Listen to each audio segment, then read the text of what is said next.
A former Atlanta Hawks player stepped into the trending spotlight on Twitter today after writing about white privilege in the Players Tribune.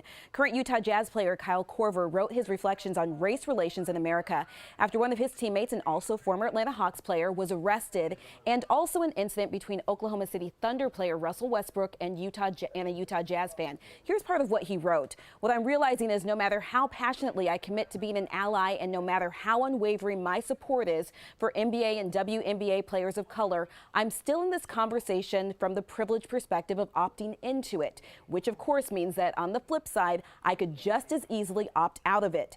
Every day I'm given that choice, I'm granted that privilege based on the color of my skin, and I know I have to do better, so I'm trying to push myself further." Korver also posted a 20-minute conversation on YouTube with other Jazz players discussing race.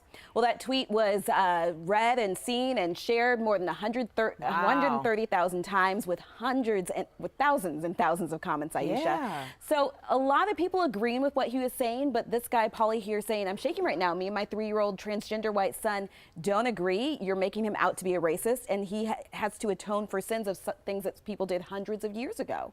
I like that this story brings up varying opinions, but it's also this, increase of people who benefit from privilege, acknowledging publicly that they benefit from privilege instead of just continuing to benefit from privilege. And so I think it really opens the door to some uncomfortable conversations that people just haven't had in the past. So I'm all about an uncomfortable conversation to move forward.